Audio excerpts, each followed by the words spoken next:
others that join up to make the UNC.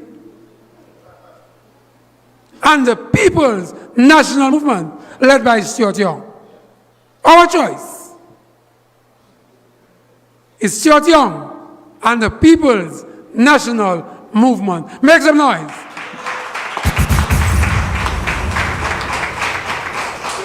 We are proud to be PNM, proud to stand on any platform, because we know that the country that we live in was built by the People's National Movement.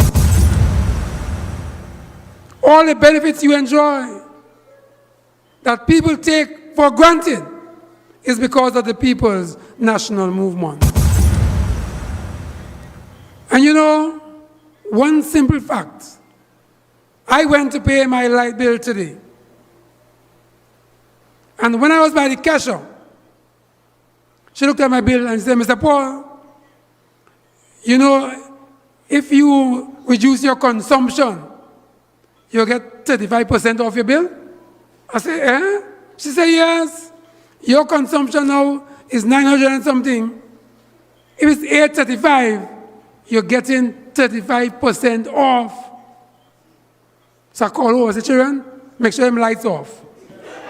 I want my 35%. Your government working for you. Make some noise. She told me as well, she said, listen, you know, they have a utility assistance program. You must tell people that. So I'm telling you all of this to let you know there are so many programs available for all of us to make our lives better, done by the People's National Movement. And that is why we are taking this platform everywhere. That is why we are making it like a crusade. Because we have a country to save. We have young people to ensure that the progress continues under the People's National Movement. Because, my friends, we have seen what the PNM can do. I didn't hear you. We can see what the People's National Movement can do. Yes. And because of that, we are here tonight in support to endorse our candidate, Shamfa Cudjoe-Lewis.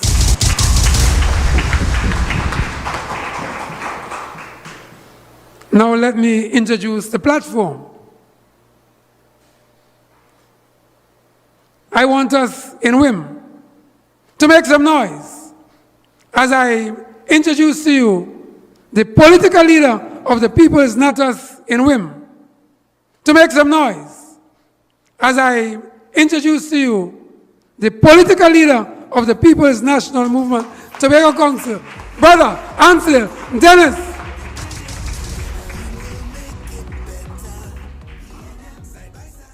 And of course, next to him is a charming, bright, brilliant, strong, dynamic representative, our standard bearer, Shamfa Cudjoe-Lewis.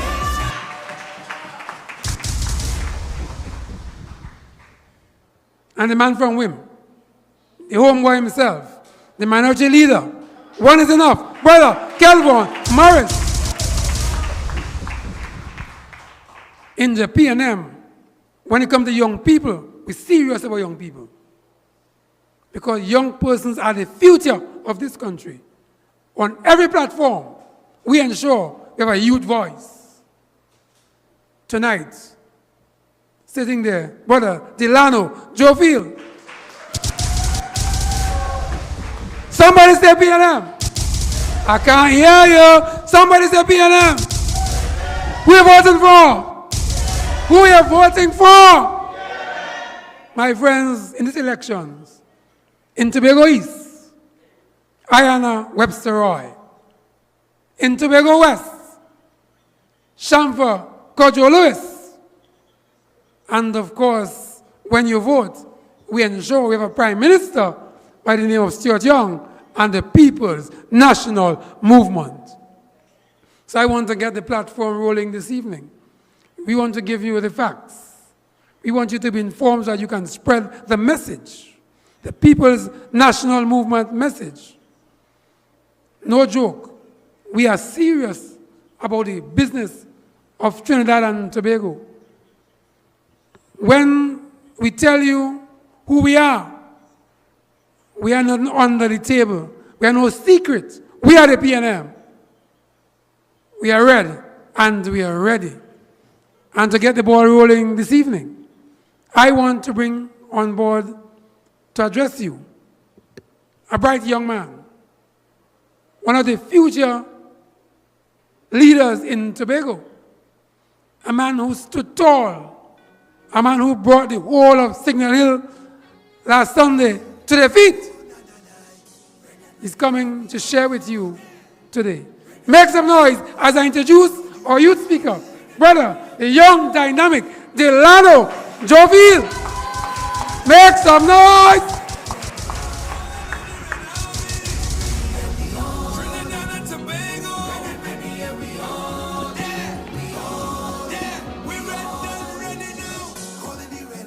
Thank you, Chairman Paul. PNM Army, how you feeling?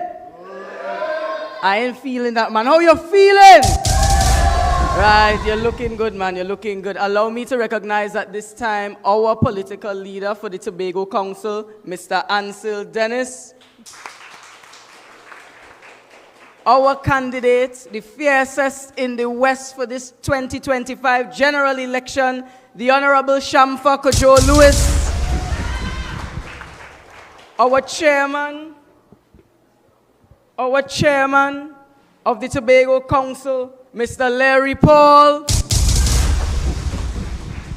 your man from Yard, and our minority leader in the THA leading the charge for us over and leading it well, Mr. Kelvin Morris. All supporters, members of the media, those listening on the other side via social media, good evening. We're ready, and we're responsible with Tobago's future. We are ready, and we are responsible.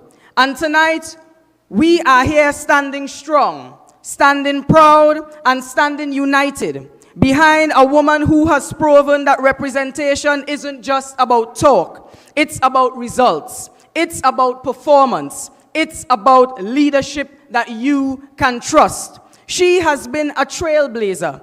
You see her fire all over Tobago. And brothers and sisters, I'm not talking about fire in the normal sense of the word as we know it to be destructive. I'm talking about the fire that built the fire to build a nation. The same fire that in 2015 built tourism, in 2018 built sport and youth affairs, and in 2020 built sport and community development. That same fire that has advocated on behalf of Tobago, brought goods and services to the people of Tobago, and paved the way for some of the biggest developments that we have ever seen in Tobago's lifetime. That same fire, that developmental fire, that dedicated fire, that humble fire, that sham fire. Somebody put your hands together for your candidate.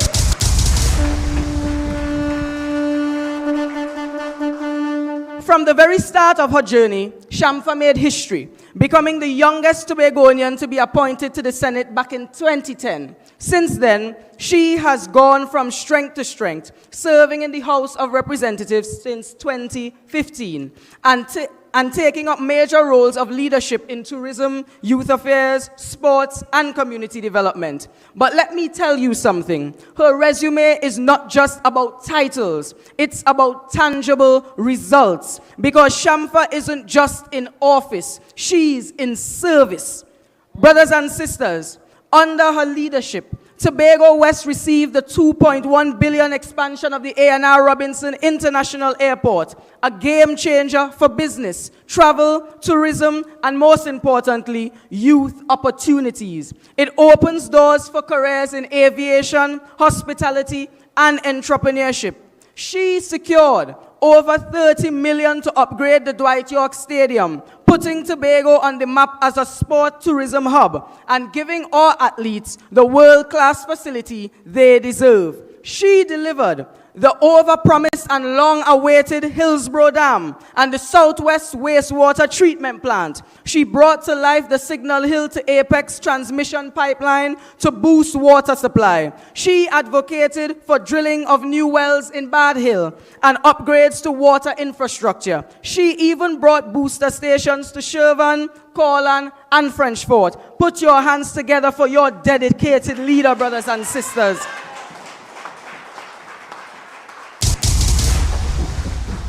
But let me tell you something. Let me take some time to talk about you and the things that she has done for you, young people. Shamfa has not forgotten us. She created the Empower TT program to uplift our young men, giving them mentorship, job opportunities, and hope. Through the Boss Lady Project, she gave women who were young, unemployed, and overlooked, the tools and confidence to succeed. She introduced the Dream Chasers summer internship, the Youth Lead Project, and certified craft training through ECCL to help us become our own bosses and shape our own future. She even brought the I Choose Sport to our Tobago schools, benefiting over 2,000 students, and partnered with the YMCA to teach swimming to both youth and seniors. She trained our coaches. She brought sporting camps. She said, and she made it clear, that Tobago's talent deserved Tobago opportunities, and she delivered. Whether you're a student, an athlete, an artist, a dreamer, Shamfa had something for you. Let's speak economics. We all can agree that young people need money in their pockets, not promises. And she has delivered entrepreneurship workshops and grants through NEDCO and the Ministry of Trade, concessions for young hoteliers and taxi drivers. She has also delivered support for Tobago businesses to buy new equipment and expand their operation. And let's not forget the Tobago Crab Farm project, giving new life to young farmers, the 40 Under 40 and LEAP program, which is used to prepare us young people for the world of work. She has been all in for Tobago West, brothers and sisters. None other can stand. She has gone on, tested, tried, and true. She is our candidate. You only get the best when it comes from the People's National Movement. And we have brought to you the best once again, Mrs. Shamfa Cudjoe-Lewis. Somebody put your hands together for your MP that delivers. Now we speak to her compassionate leadership, a leadership style that this present TPP seems to know nothing about. During the pandemic, she was there, providing food cards, hampers, and support to over 4,000 families. And when the pressure of back to school came, she helped over 1,000 families with school supplies, textbooks, and uniforms. She secured over 25 million in home construction and refurbishment grants for people of Tobago West. She assisted constituents with employment, business support, home wiring, water tank relief, you name it. She can claim it, brothers and sisters. Now, my family, I want to make something very clear. Shamfa delivered all of these things because she is in the cabinet of the Republic of Trinidad and Tobago. She didn't have to beg. She didn't have to bargain. She had a seat at the table where the decisions are made. So don't be fooled by anyone who tells you that they're just sending down a voice to Parliament. We don't just need a voice. We need power. We need presence. We need people who can perform and form a government, make decisions, and deliver. In other words, we need a party that has run for 41 seats that can make a government, not a party that wants to deliver to you 2 seats and bargain. Bargaining doesn't help you deliver. Being in the cabinet delivers to the people of Tobago.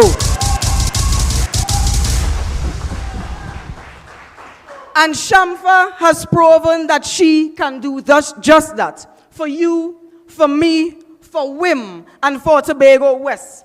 She didn't just show up for projects. She showed up for people. She walked with us. She cried with us. She celebrated with us. She interacted with our children. She uplifted our elders. She didn't just come to represent. She came to serve. Whether it was the drilling of new water wells, installation of street lights, building of the Chauvin police station, or fighting for the land regularization, Shamfa has always had your back.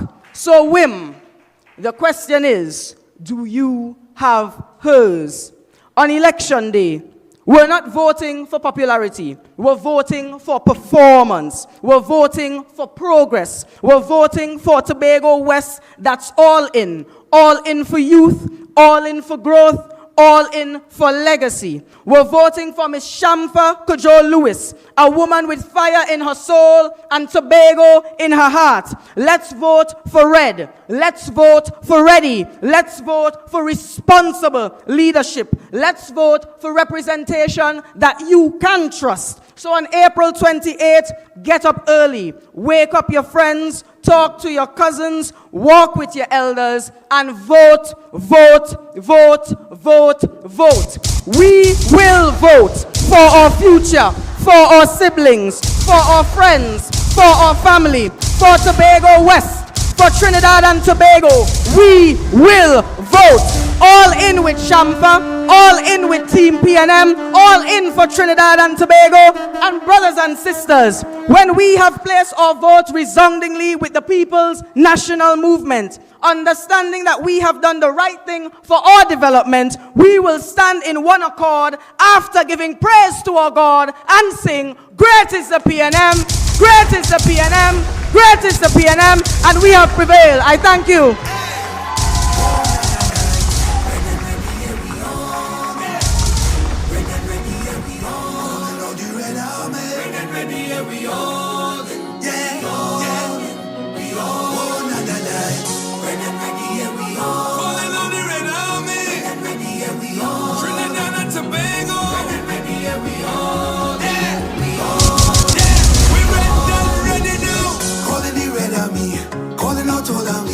Friends and family with love for TNT. From the mountain top to the valley low, everywhere we go, country before party. PNM, we working together, we building together. Young will make it better. PNM, side by side together, we standing together for our nation. What a powerful endorsement. Whim, make some noise for the Dano Youth Power.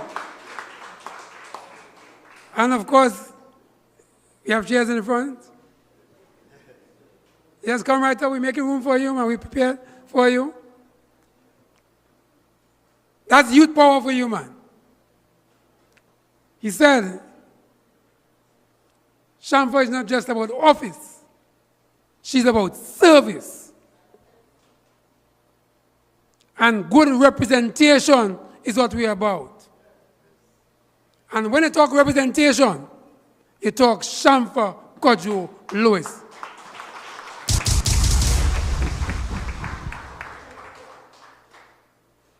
And Delano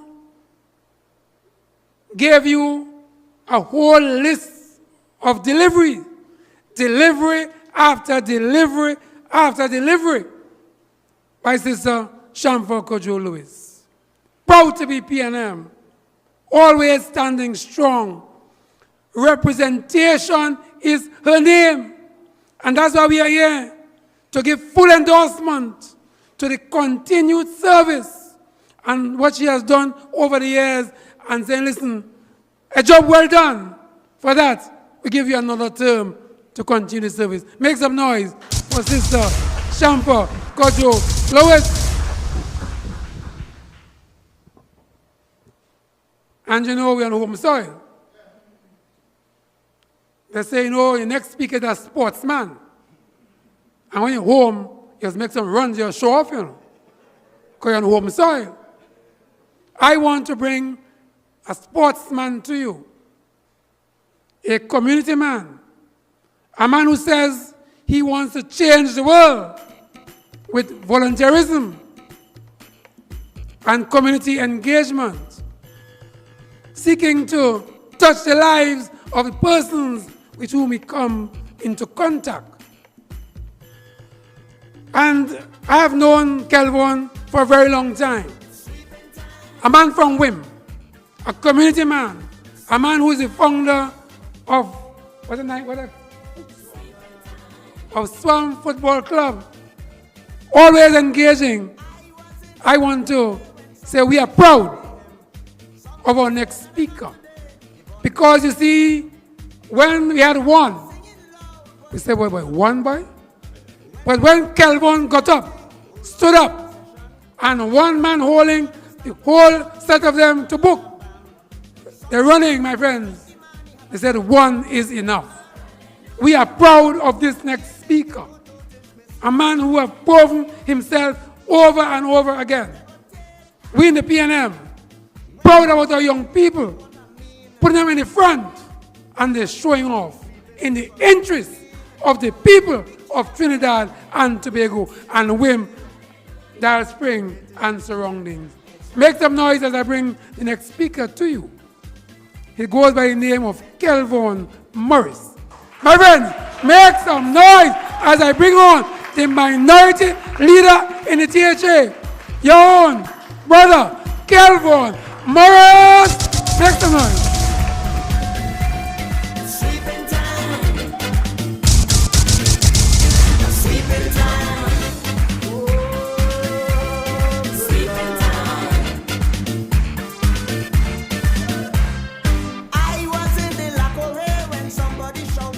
Whim people, Spring Garden people, Union people, Marysville people, Darrell Spring people, did I say Glen Road people? Idlewild, Montpelier, Pump Mill, the entire electoral district of Darrell Spring. Thank you for coming out. Good night, PNM people, PNM family, good night. How we feeling tonight? Ready to vote on the 28th of April? Ready to vote Shamfa Cudjoe-Lewis in Tobago West? Ready to vote Ayana Webster Roy in Tobago East? Ready to vote PNM, PNM, PNM? Brothers and sisters, good night, and permit me to recognize our hard-working, diligent political leader, Tobago Council, Brother Ansel Dennis. Permit me here to recognize our young, strong, dynamic, intelligent, our hard-working action Shamfa, I call her, getting it done, Shamfa Cudjoe-Lewis. Of course, our chairman, Tobago Council, and chairman for tonight's meeting, Brother Larry Paul, members of the executive of the Tobago Council, and this young man to whom I would recognize, you know, is a young man in whom I am personally very proud. And, you know, every time I hear Delano speak, you know, it really strengthens my conviction in the investment of the People's National Movement in our young people. And tonight, from where I sit, I want us to recognize that delivery, that speech by young Dano Joefield. Because you see, it is only on a PNM platform you would find young people of the quality of young Dano Joefield. Young people who understand that the investment of the PNM through programs such as GATE, HYPE, MILAT is not to be taken for granted. Because it was just today I saw a conversation happening on social media. And that conversation was young people saying that in their view, they don't feel like the government do anything for me. And therefore, I saw a response. And it is only when I saw the response that listed over 40 youth-focused programs delivered by this People's National Movement. There I became so happy that in this People's National Movement, we have a government that is focused on delivering for young people throughout Trinidad and Tobago. And we are talking about programs such as the 40 under 40, right here in the electoral district of Darrell Spring Whim. Through working with our MP, we were able to recommend persons to be part of that program. And as I go through this presentation, I want to pause for a second to recognize and thank our Member of Parliament for Tobago West, MP Shamfa Cudjoe-Lewis, for her support and the work that she has placed within this electoral district of Darrell Spring Whim. MP, from the bottom of my heart, I want to thank you, thank you, thank you. Because while we say one is enough, the truth is we are a team in the People's National Movement. And therefore, a lot of what I have been able to deliver to you has been through the diligent collaboration and support of our Member of Parliament for Tobago West. That Sports and Family Day that we look forward to every year, it is because our MP support through her ministry with financial assistance, ensuring that we can fund that activity, bringing together families throughout the electoral district of Darrell Spring Whim to have a day where we can congregate in and have that kind of camaraderie and bring families together, because we know how fast-paced life can get. And therefore, that Sports and Family Day, powered by our Member of Parliament for Tobago West, is one of those occasions that help for family empowerment and family togetherness. And therefore, through her representation, we are able to have those kind of activities. That Children Christmas extravaganza, where we treat over 500 children, is another activity ably supported by our Member for Parliament for Tobago West, Shamfa Cudjoe-Lewis. And brothers and sisters, I can speak about a number of collaborations right in Bad Hill. That power plant that is ensuring that we have a reliable supply of water. That is through the action of our Member of Parliament diligently working for you, the people of Tobago West, for you, the people of Bad Hill, Whim and environs, ensuring we have a reliable source of water. And it doesn't stop there. I would tell you about that facility in Whim. Started because in Whim we had challenges with crime and violence. And we had a then area representative, Mrs. Claudia Groom-Duke, recognizing that social intervention and sport is a viable way to engage young people and keep them out of trouble. And therefore, that youth facility, sport and youth facility, was envisioned. And yes, it took some time. Delayed, not denied. Because you see, oftentimes, when things are delayed, you get an opportunity to do it better, to do it bigger. And today, I can say, thanks to the foresight, the vision of the People's National Movement and our Member of Parliament being part of a cabinet that runs this organization called UDICOT, today, once and for all, the people of Whim and environs have a sporting facility that is second to none throughout Tobago, the Whim Sports Facility. And I look forward to working with MP Cudjoe when you put her back as the next member of parliament for Tobago West to ensure that we have the kind of community activities, the training activities, the sporting activities that can fully put that facility to use. Because you know, Whim is a village blessed with a lot of sporting talent. Whim and environs is a village that you can find young men, whether it be cricket, football, basketball, netball, and you know, a lot of people speak to me in amazement because some people, when they passed through before that facility was developed, said to me, how could a village where I don't see a field, I don't see any kind of recreational facility produce such exceptional talent?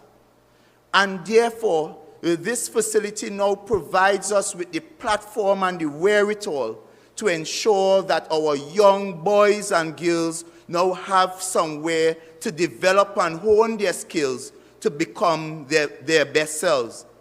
And MP, as we go forward, I know there's one thing with that facility that Mr. Brian Brown would have put forward as a plan, where he wants to introduce the first indoor cricketing net facility where young men can play and train even if there's rain at the downstairs of that facility.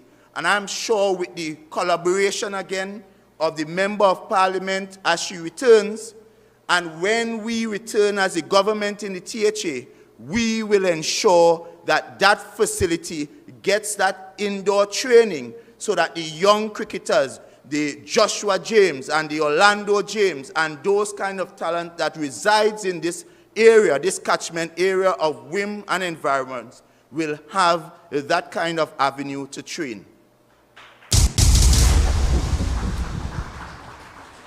But brothers and sisters, as I speak to you tonight, and as young Delano would have reminded you of all the things that our Member of Parliament would have delivered on behalf of the people of Tobago, I want to talk to you a little bit more about what this election is all about. You see, if you listen to the conversations happening in various spaces, you would think for some that this election is about the THA and replacing the THA. No, this election is about electing representatives who will be part of a cabinet and a government and representing your prime minister and your government that will take control of the management of the affairs of Trinidad and Tobago. Therefore, some of the issues that these persons are trying to put into the mix are in fact misplaced. This election, the central most important question in my mind is who are the representatives? Who is the government? Who is the party you can trust to be responsible with the governance of this country, Trinidad and Tobago, in a time where there's global turmoil, global unrest, and geopolitics that is taking place that can really affect our lives if you don't have the right people leading your affairs. And therefore, you have seen Shamfa and Ayana over the past 9.5 years, representing you, the people of Tobago, with a level of integrity, a level of honesty, a level of reliability, a level of effectiveness, and a level of intelligence that is second to none. Between Shamfa and Ayana and what they have been able to deliver for the people of Tobago, in my time, Shamfa and Ayana would have been part of a government that have delivered unprecedented delivery to the people of Tobago. No other administration, whether it be PNM, whether it be TOP, part of a people's partnership, have never delivered like Ian and Shamfa have delivered for the people of Tobago. And I want you to think about it. Even when there were issues, many crises that would have come up, many issues that would have plagued us, Shamfa and Ayana always found a way to deliver. So you would remember when there was the issue with the sea bridge, and people were pretending that they had the solution. It was Shamfa and Ayana sitting in a cabinet with a Tobago-born prime minister who took the decisive action that we will no longer just lease some ferry, paying millions and millions that we would never own, but they went to the government of Australia and ensured that they were able to negotiate on behalf of the people of Tobago to get not one, but 2 world-class, first-class, brand-new ferries, so that now we can have that kind of inter-island connectivity via the sea bridge that is reliable and sustainable, second to none throughout the Caribbean. And I want you all to jog your memory. Even while Shamfa Ayana and your Tobago-born Prime Minister was fighting to bring those fast ferries, I want you to remember who was there busy fighting, writing to the opposition in Australia, telling them that arrangement was corrupt and trying to deny you, the people of Tobago, those fast ferries. It was the UNC, ably supported by the TPP, as we would have heard in the audio gate, that was fighting against you, the people of Tobago. And then again, as we talk about who you can trust, we had 2 bills that you, the people of Tobago, came together. We discussed it over and over, years upon years, and then came to a unified position as to what we want for Tobago as autonomy.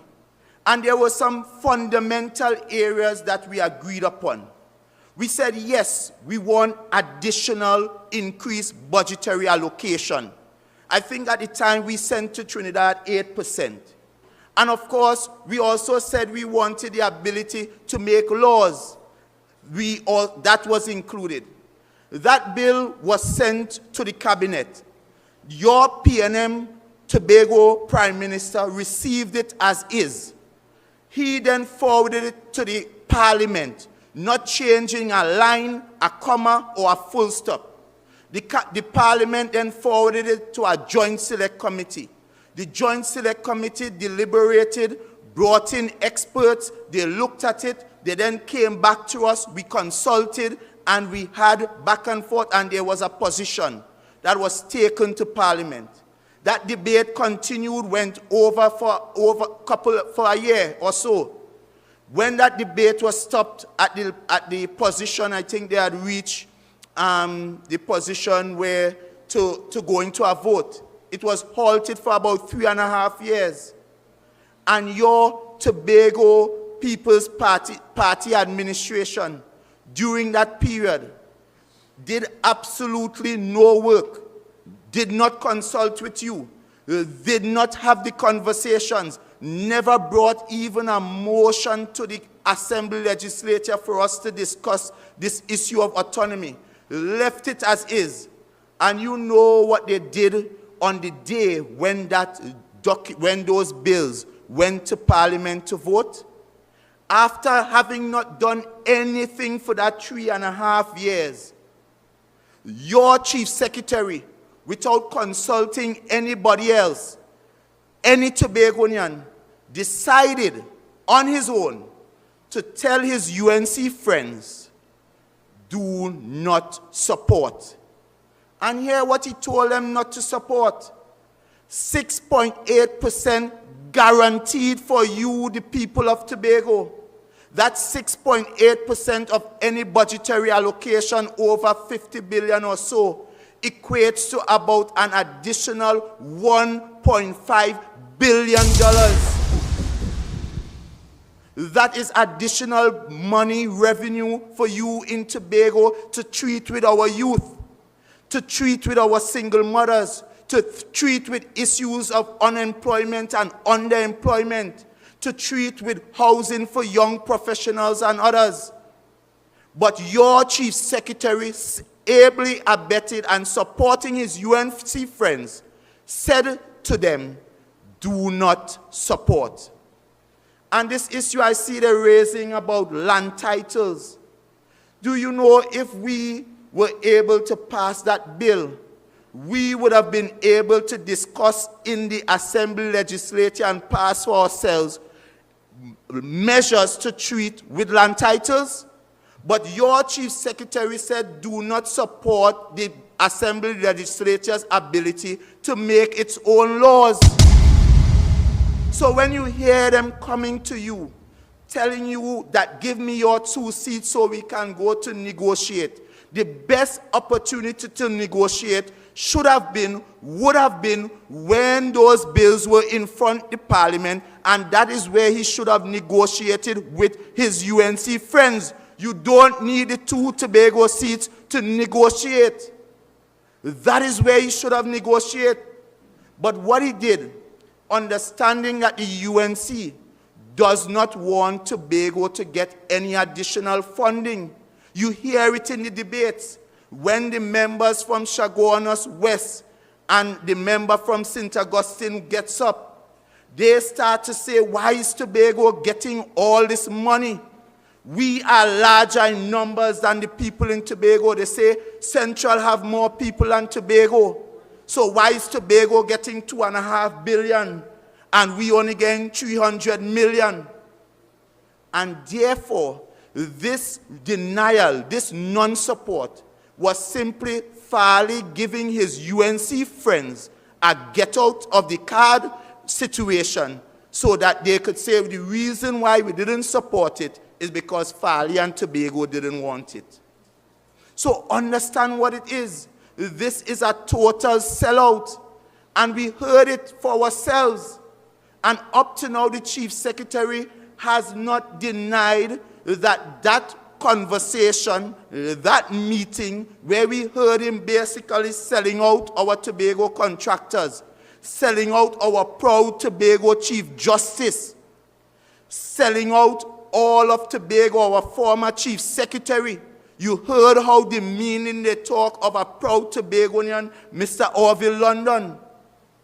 In that situation, and on that day, that is where the sellout and the denial of Tobago's autonomy took place. So, my brothers and sisters, you can't give what you already rejected.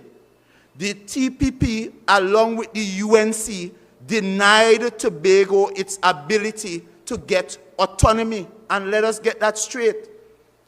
I see even as we go forward and we talk about people we can trust, you have Shamfa and Ayana that would always level with you. Even the tough conversations, they will have it with you. And you can take their word to the bank. Can we trust the word of Farley, Augustine, and the TPP? The answer is no. I recall Farley saying to all of Tobago, and to you, the contract workers, you would recall that commitment, that vote for me, and we will not touch the jobs of contract workers. He even gave the assurance that rather than contract work, we will make every one of you permanent. That was the commitment given to us by Farley, Chavez, Augustine, and the PDP that just turned TPP overnight. And what did he do? As soon as they got into office, the seat didn't even warm up properly yet. They turned around and fire people down at infrastructure. And when they found that that wasn't enough, they went to OCS, and because they saw a surname with the Morris, they fired everybody, including my own wife. Then they went to CPEP, and it had about 40 people in CPEP, many of them women with loans, have rent to pay, their children books to buy. And even after giving that commitment that we will not terminate anyone's employment, Farley Chavez Augustine turned around and fired every one of them. Brothers and sisters, I ask you tonight, if someone will speak and give you their word like that, and then turn around and then do the complete opposite, can we trust Farley? And if he has shown us his hand in this way, how then can we trust that with our 2 seats, he will do what he say?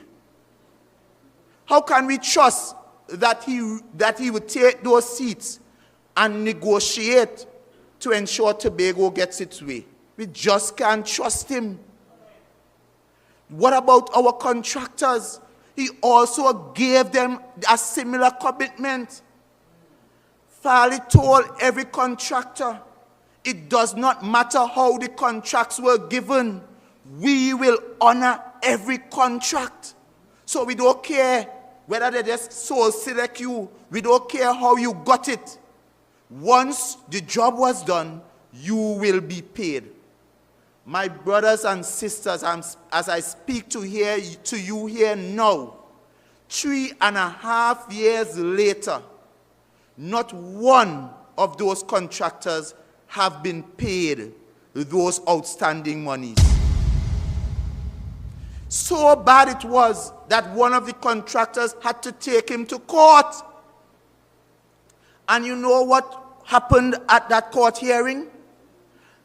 Remember, Farley came to you all telling you there's this audit, and this audit has revealed mass corruption across the length and breadth of the award of these contracts, and your Tobago-based contractors colluded to defraud the THA, and he will lock up this one, and he will lock up that one, and he will lock up.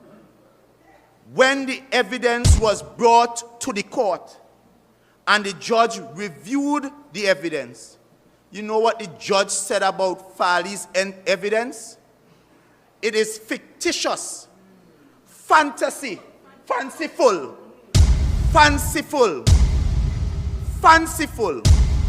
Farley.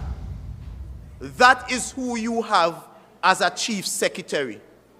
A lot of fanciful, fantasy kind of arrangements. And we would even go into some of the promises. You remember some of the... No, and this is just about one. Think about the zip line. You all remember when he was waving the envelope up and down. In fact, that was one of the major issues upon which he rode into office. And remember, he promised that persons will be locked up because he had the evidence in this brown envelope that he never showed anybody, eh? He just had the envelope waving it. Probably didn't even have a thing inside it. When that evidence again was presented to court, you know what the court said about your chief secretary and the evidence? Again, fanciful. Fantasy Farley.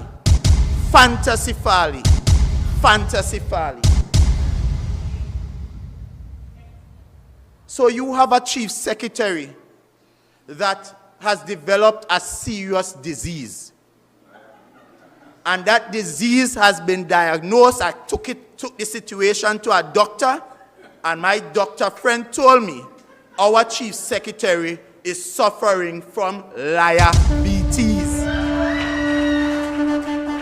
And it is contagious, my brothers and sisters. Diabetes is running rampant across the THA. Because just last night, I heard one of the candidates vying for your vote telling the people of Tobago that the reason why the Goodwood Pavilion cannot be fixed is because of your hard-working, effective action. Make it happen, Shamfa Cudjoe. You hear lie? That is lie. Brothers and sisters, your MP has absolutely nothing to do with THA facilities, any ground in THA. As a matter of fact, if my MP as Minister of Sport attempt to do any work on any of those fields, you know what they would do? It would be bacchanal. You'll hear them fifth schedule, fifth schedule, fifth schedule. So now that when you had a pavilion to finish, you ain't do nothing for 3.5 years, how come now that is the Member of Parliament work? How come you no longer know about the fifth schedule that say the THA is responsible for sporting facilities in Tobago? As a matter of fact, the only sporting facility that the Member of Parliament is responsible for is the Dwight York Stadium, and that is because of a financing arrangement that took place in preparation for the World Cup in 2001. And that facility remained with the Ministry of Sport. And when they created the sport company, those sporting facilities were vested with the Sport Company of Trinidad and Tobago. And even over time, there have been conversations to have it revested to the THA. But as it stands, that is the only facility in Tobago that the Member of Parliament and the Minister of Sport has responsibility for. And if you check the record of the Minister of Sport with that facility, since she became Minister of Sport, that facility has gotten the attention that it deserved. And it has been continuous upgrades over upgrades over upgrades, to the point that we have hosted many upon many national football games. That facility was abandoned, was one of the things that the People's Partnership abandoned as punishment for the people of Tobago supporting the People's National Movement in the 2013 elections. And you would recall after that they completely abandoned Tobago. So you couldn't get self-help grants. They left the Dwight York Stadium to run down to the ground. Electrical in a mess. Bathrooms in a mess. The whole facility in a mess. It is your Member of Parliament for Tobago West that would have ensured that as minister that that stadium would have been refurbished and continues to be refurbished. So don't take up the lies. Don't take up the old talk when they are trying to pretend now, all of a sudden, the things that they are responsible for, they are trying to make you believe, well, it's the central government why we can't get. So the indoor facility, all of a sudden, is the central government. The Goodwood Pavilion, all of a sudden, they're trying to tell you is the central government. Imagine they have a community center right in the electoral district in Charlottesville of the chief secretary, untouched since the People's National Movement left. And up to this day, that building is unfinished, haven't been touched, and they are trying to tell you, you know who? Is the central government. Again, I tell you, my brothers and sisters, lies, you hear lies? That is lies. Diabetes, it is contagious.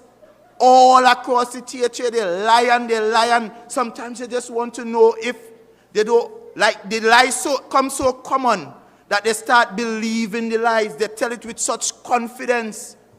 And if you have people like that that would lie to you with such impunity, how could you trust them to represent you, the people of Tobago? How could you trust them to take your issues and know, like Shamfa has done and Ayana has done, and make sure that those things are deliberated around the cabinet, brought to the fore, and ensure you get solutions? It is because of Shamfa and Ayana and your PNM-based Prime Minister at the time, your Tobago boy, Dr. Keith Rowley, why we can now boast of the most modern international airport terminal in the Caribbean and perhaps the Latin Americas, that ANR International Airport Terminal. And we are not going to stop there.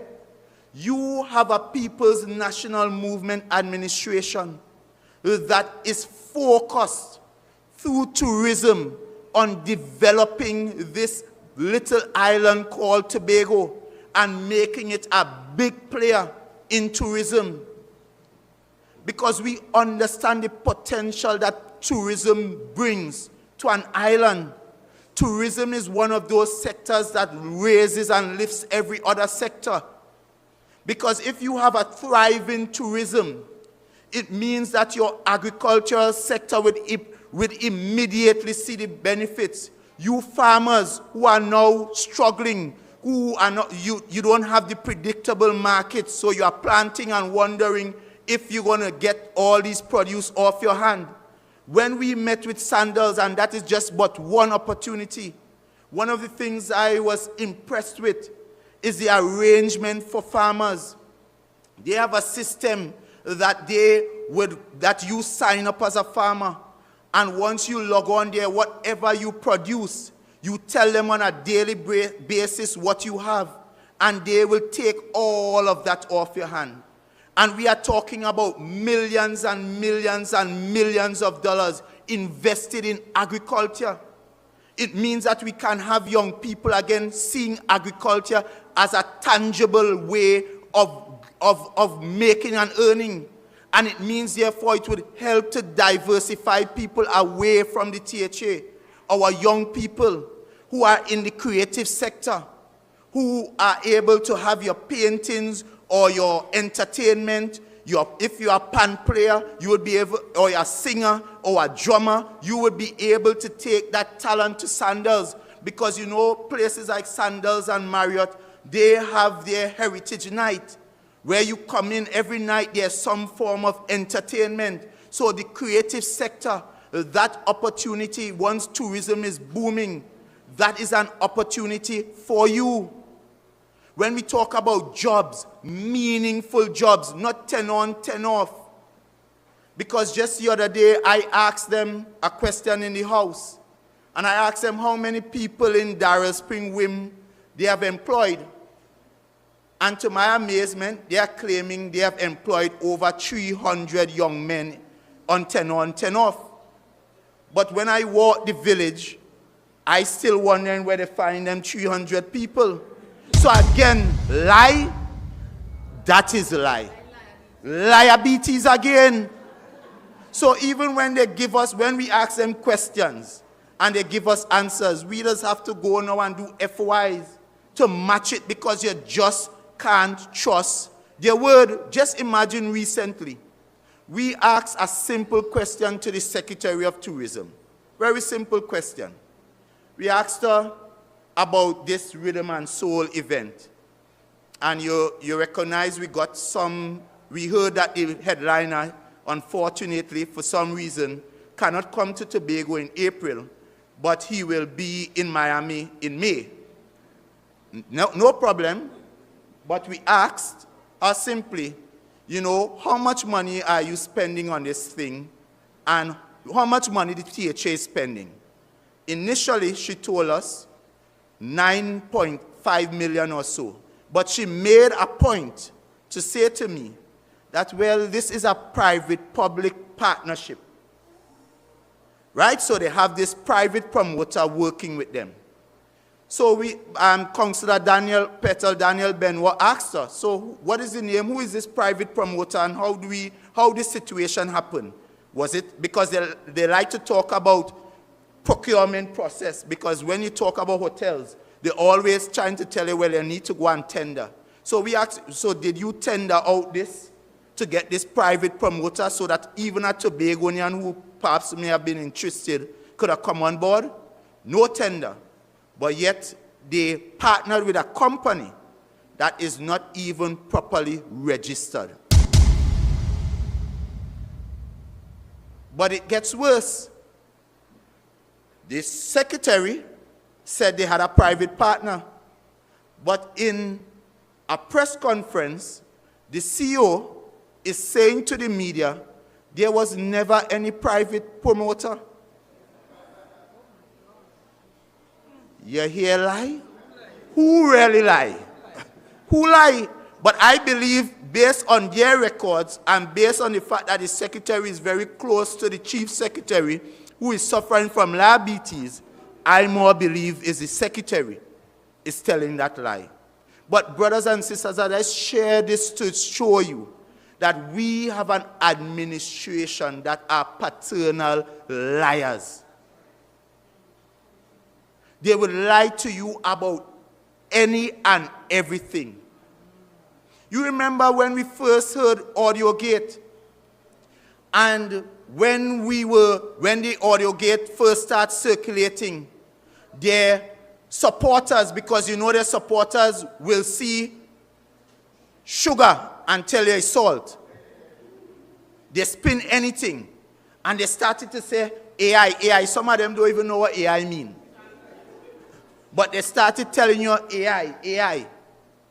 And it took us 21 days, thanks to the late Ochoy Charles, who found a way to give the chief secretary a get-out-of-jail card. And when he got that opportunity to make those excuses, he came to us and he confirmed that those audio recordings were actually real. And it was him having those very criminal conversations with his accomplice, the Secretary of Education, about how they would use your money, the very limited money, to hire people simply to come and basically go on social media and spread propaganda. So while you, the young person who have your 8-1s and well qualified, can't get a job, they are finding ways to onboard persons to simply sit on social media and cuss the PNM and try to spin their lies and their lies and their lies. And it continues because we have produced evidence where in the various divisions, you have people earning. In fact, in that division that they closed down, Office of Deputy Chief Secretary, there was one person with only 2 CXC subjects earning $15,000 a month. And you who have your fancy degree, your masters, can't even get a work. And you will recall there's an assistant secretary who was a henchwoman going wrong and fired you Tobagonians left, right, and center. They gave her the job to go in every division and look for names, surnames that look like PNM, sound like PNM, and it was fire and fire. If your contract coming up for renewal, she ensuring that they hold back your file, and you have to be there sweating nervously, wondering if they would renew your contract. And now you can't even talk loud, you can't even condemn, you can't criticize, because you don't know if your job will be on the line. After she performed that hench job, and they found no further use for her, you know what they did next? Yes, they replaced her. But she came back, and they brought her back this. Remember the chief secretary made a comment about seniors and they should go home and what they should do? You all remember that? But for some reason, this senior came back, this senior citizen came back, and they are paying her over $28,000 a month. And I saw her in the nomination day, and I'm wondering if she sent in sick leave. Because for $28,000 a month, how could you be out dancing and prancing, campaigning, and we are young people who can't even get a walk? And fellow Tobagonians, we have an administration that has failed. And I don't know where else in the world, if you have people that have failed so badly, that you will give them a promotion. Because you see, representation at the central government level is not easy. And I'm sure a member of parliament will come and she will be able to attest to that. There are certain characteristics you must have. One, you have to be able to articulate. Because when you go into the parliament, you hear they're talking about they'll go down and fight for you and fight for you. You cannot just go and be rah, rah, rah, rah, rah, rah. You have to be able to debate. So you have to have your points well put together. You have to stay within the confines of the standing order. You have to be able to be a good researcher. You have to be able to develop your points. And therefore, you can't take anybody who could barely speak to you, in much less to go down to parliament where can't read no speech. And I reminded my friend, my very good friend, because I saw him in the last debate coming with his papers and going to read. And I said, brother, you know when you're going to if you're vying to go in the parliament, you know after your first speech, you can't come with them papers here to read again. I have sat there and I know my partner has never spoken off the top of his head. And that is something you see your members of parliament all the time, the fiery Shamfa, nobody lives here. You think not sick of that? But brothers and sisters, so it is serious business. So you have to have certain acumen, certain qualification, because you have to speak on a wide range of things, from energy to sports to social services to crime. You have to have a certain level of capacity. And let us be honest with ourselves, brothers and sisters. For the THA election, we were so focused on voting for change that we didn't even take the time to assess those who came before us. We didn't look at their capacity to manage. And that is why even now in the THA, we have serious management issues. We have people who do not have the ability to manage and oversee a division. And that is why even in the division of community development and sport, I want you to take a drive throughout Tobago. I want you to go up in the east, start up in Charlottesville, and I want you to come down. Go and check, go around 7 p.m. and see how many lit playing fields we have at this time. After the PNM would have invested and installed lights on almost every playing field throughout Tobago to ensure that persons who come home from work late can recreate. Go and check now and see how many of those playing fields are lit. And even worse, drive through the day and see how many of those playing fields are in any condition that persons can even play. Just last night we were up at Glamorgan and a young man is saying to me, you can't talk to them people in sports. The playing field by Richmond, I played football there. We used to have TFA games there. Now, all that you could have there is sheep and goat because the grass so high. So you can't even manage your own division. But it's Tobago affairs you want to take to the Parliament of Tobago. Mind Tobago business first.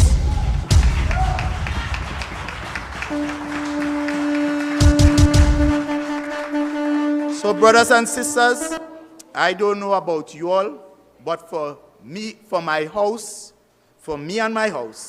we are resolute in knowing that we will stick to the stable, responsible, level-headed representation in Tobago West from Shamfa Cudjoe-Lewis, and of course in Tobago East.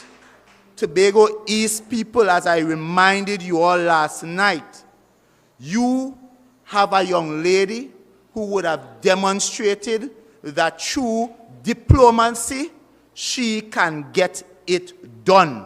She might not be loud, she might not be bashful, she don't show off, but she works tirelessly and effectively on your behalf. Look how watch how she was able, first time in the history of Tobago, a hospital in the east where our women can now deliver their babies in dignity, not worrying if we could get down to tongue. That is the kind of delivery. Look at the administrative complex, bringing services to the Far East so that you don't have to go to town to pay your light bill. And even when the PNM was there, you were getting the kind of representation that even the Chief Secretary made time to ensure you could have public days up there. Where are those public days now? You elected a Chief Secretary from the East, a Deputy Chief Secretary from the East. You gave all the East people your seats. And what do you have to show for it? Where is the development? Look at your roads. The roads in the East are the worst they have been in the history of Tobago. You had Turpin Bend on the cusp of being treated with.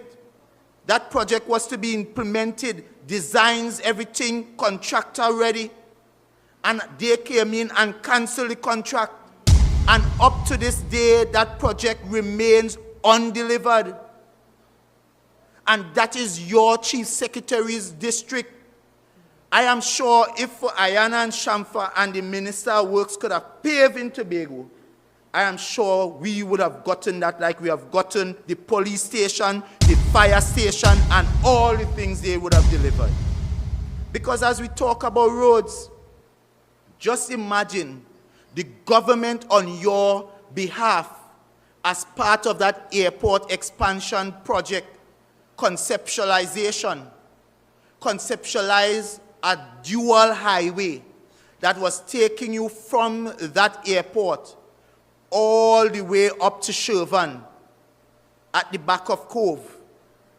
Two lanes on the left and 2 lanes on the right. So for the first time in Tobago, you would have seen people driving one way up on the left side, dual, and one way down on the right side.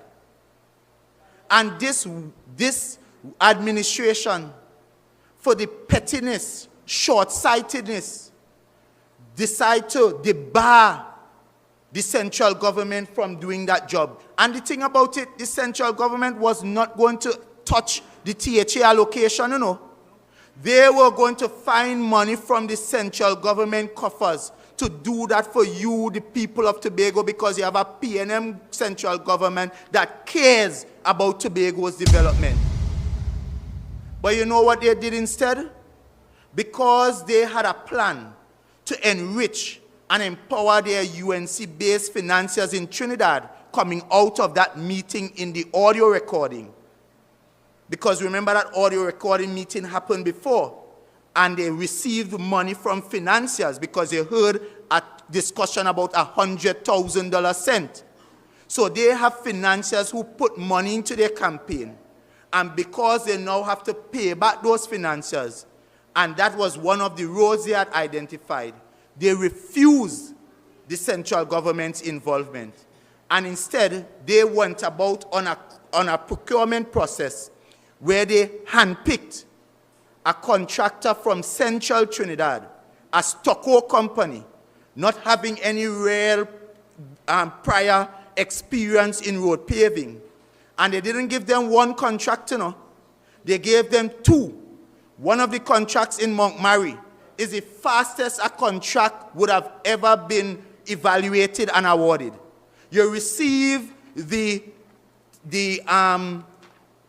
sent their tender quote one day, the evaluation committee got together the next day, and by the day after, a contract was awarded. So in the space of 48 hours, they received a tender, evaluated the tender, and awarded that tender. And that same contractor, after benefiting from that arrangement, was then given that road down at Friendship. And of course, we all know the challenges with that road. because there was no design. That road wasn't properly tendered. In fact, one of the residents just woke up one morning and bulldozer was in front of his house. And you would remember we all had the experience of when the airport was building and they were trying to accuse the PNM of not following process, but the PNM followed process every step of the way. And those same people who spoke about that arrangement in that way, you would have think that they would have approached this in a real humane way. You know what it is to wake up, not even a notice. So while the PNM would have provided notice and had negotiations, so forth, with the residents, you woke up one morning and all you are seeing in front of your house are bulldozers, excavators, not a warning. That is the kind of conduct that we have experienced under this TPP. So I'm saying to you, my brothers and sisters in Tobago, especially Tobago West and Tobago East, if they have shown themselves as untrustworthy here in Tobago, would you make the mistake and send them to Trinidad? Of course not. So as we get together, my brothers and sisters, and we have the conversations, I want you to think about the responsible representation you would have received. And I want you to consider going forward that in Tobago West, we are sticking with Action Shamfa. And in Tobago East, we are sticking with Ayana the Deliverer. And as we do that in Tobago, whether you're in Tobago East, Tobago West, and you vote PNM, PNM, PNM, on the night of April 28th, as you go out and make your votes count, we shall all sing and shout with one united voice. Great is the PNM, great is the PNM, great is the PNM, and we have prevailed. I thank you. Sweeping time. Sweeping time. Oh, sweeping time. I was in the Lapore when somebody showed me him. Somebody said, better not today. The boss could take care of them. And in this crowd was singing loud, going to the convention. When we walk in, big screen and ting, oh Lord, what a session. In the hand was a plan and he started to jam. He hit them bam, bam, bam. Somebody say you got to like the man, he had a touch of Eric William, huh? Hallelujah. We ain't making no notice mistake. Hallelujah. What the opposition get, they will take. Hallelujah. When I say okay, you know what I mean. Hallelujah.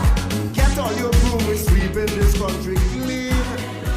We can't fail. Make some noise. Who you voting for? Who you voting for? Somebody say more fire. I didn't hear you. More fire. I didn't hear you. More fire. Well, when you hear that, you know who coming next, eh? Ah, yes. My friend, the man was at home. Brother Kelvin Morris making all of us proud. Facts after facts after facts. Only on a PNM platform. And my friend, we are proud of you, Brother Kelvin Morris. Because you see, Kelvin told us before I introduce the next speaker that there are those on the other side who are trying to sell us out. That must not go unnoticed. Because you see, when I tell you we are the PNM, we are the PNM. We are Team PNM. When I tell you Shamfa Cudjoe-Lewis in the West, it's Shamfa. When I say Ayana in the East, it's Ayana. When we say Stuart Young in Trinidad, it's Stuart Young. But there are those on the other side saying we are alone, and then secretly saying, keep this relationship under the table. No, my friends, we are above board, nothing under the table. We are the PNM, 69 years strong. We are proud PNM. we're large and we're in charge because we are doing it in the interest of Trinidad and Tobago. Every single constituency, 41 PNM. Every single election, PNM. Every single one. And we are proud. Nothing under the table.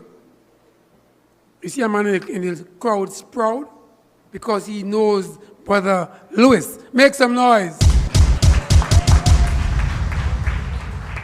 Because you see, the next speaker I want to introduce to you goes by the name of Shamfa Cudjoe-Lewis. She entered the parliament in 2010 as an opposition senator. She's a lady of service. Representation is the hallmark of her career. She's strong. She's dynamic. She's energetic. She's full of vigor. She's red and she's ready. She's out and bad in the interests of people of Tobago and Trinidad and Tobago. My friends, in 2015, she was the MP for Tobago West. In 2020, because of her dynamic service, she came back to you, and we bring her back again to continue her good work. If you think all those things that Delano spoke about is joke, if you think that was service and that was delivery, wait until she's returned in 2025. My friends, I want to bring to you a lady who we are all proud of. Representation at its best. Out and bad, and we are proud to bring to you. We are saying one more time, in 2025 is Shamfa Cudjoe-Lewis in the West. Make some noise as we bring on to you Shamfa Cudjoe-Lewis.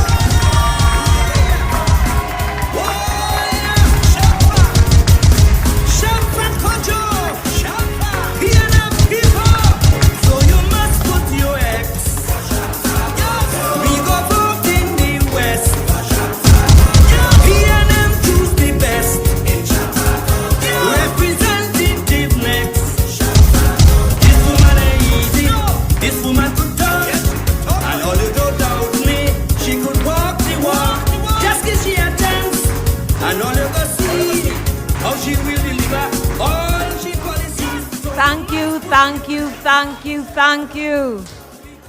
Brothers and sisters, it is beautiful to be here. Look at you in your red on a Friday night. Nowhere else we'd rather be than right here, minding our business, minding our country's business, securing Tobago's future, looking out for our children, brothers and sisters. We are good people in a good spirit, minding our business. What a beauty it is. I want to recognize the members of the head table, our Tobago political leader, Mr.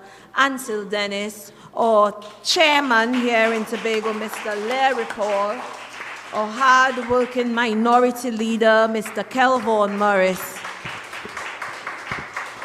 and our youth speaker, in whom I'm so very well pleased, Mr. Dano Joefield. PNM people, 17 more days to go. I need you to stay the course. Stay the course. We are in a very, very serious time, and there are all sorts of distraction, all kind of promises, people bringing all sorts and offering you all sorts. But we are the People's National Movement. We've been here before, and we stand ready to stay. What is it my mother to say? Hold the fort. We stand ready to hold the fort, not for ourselves, but more so for the little children. We have serious business ahead. But we will stay focused. We will remain fearless. We will come forward, and we will vote. We will vote. I want you to pay attention to the campaign that is taking place right now, using certain people from certain areas with a certain look to try to encourage you to stay home and don't make your way to the polls. Brothers and sisters, be careful. This is the 2010 Do So campaign happening again.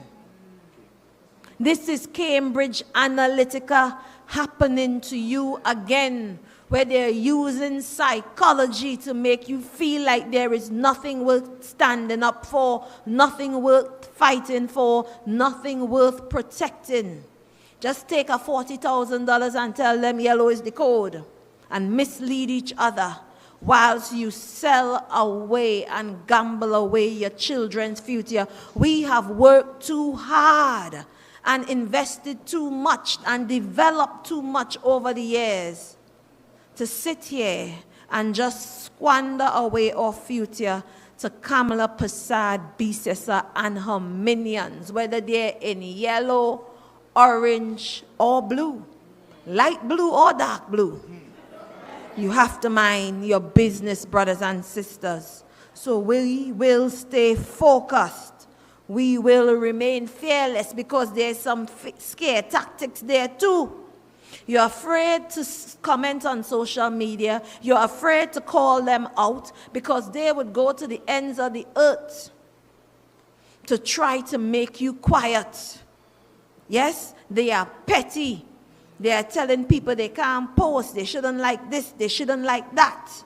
Stifling you, muzzling you. They are wicked. They are busy on the other side calling people wicked. They are wicked to their own people. So we have to mind our business. We're big and we have sense. We will stay focused. We will remain fearless. We will come forward and we will vote. Brothers and sisters, it's been an interesting week for me as a candidate, as we walk from community to community, engaging our base, talking to our people, interacting with Tobagonians. And I hit a rough patch sometime this week, but the rough patch, what was meant for evil turned out to be good. And I wondered if to share the story with you, but I decided that I will. So I made my way to a certain community, and I met a group of road boys. And the plan was to try to run me away or to scare us away, because the youngsters said they had been asking for jobs and they were promised 10 on, 10 off, and they didn't get it, so they don't want no political party to come up there. So they're running anybody who come up there. And interestingly, and let me tell you how this thing was planned and properly orchestrated, because when I got on the scene, there were 2 express reporters on site, rolling the cameras, recording, getting ready to watch these youngsters run me away. And there was a young lady on live telling the ballin, we ain't had no work, and we hungry. And with the intention of running me away. So we engaged them. But I noticed that there was one, he was the tallest among them, and he kept on a pair of dark shades. And I kept watching him. The others are getting rowdy, but as I got closer to him, he just got quiet, and he's just watching me. I say, okay, this must be the boss. And so the others carrying on, and we interacting with them, and I started to get a little worked up, because I'm like, what is this? Because here is the express on the side, rolling. And as I turned to walk away, he said, you don't recognize me? You know who I am? And I kept looking at him. I said, I don't recognize you. You're under these shades. And he said, you see what they're doing you here? What they're trying to do you here? I can't do you that. He said, you may not remember me, but I remember you. He said, a couple years ago, you were walking in the community where I was living, and you came across a man, who was me, and a little girl living in a small house. Small, it was a small house, can't hold too much. Probably a bed, a fridge, a stove, that's it, right? But it was a young girl, about 11 years old, living there with her father, alone. And I asked questions, and I asked, well, what does she like? What does she into? Like, what could she be here doing with you all day? So I said, we got to get something for her to be engaged while she's there. And he said she likes to read. And I made it my business. I left, and I went, and I got an array of different storybooks to keep her engaged. I took them back, and I brought them food support. And when I got my hands on a tablet, I then took a tablet to her later on. And he remembered that. He said, when I needed help, you helped me. Today, my daughter is 16 years old. I'm still raising her. We've moved from that community to this community. And there is no way I can do to you what we come out here to do today.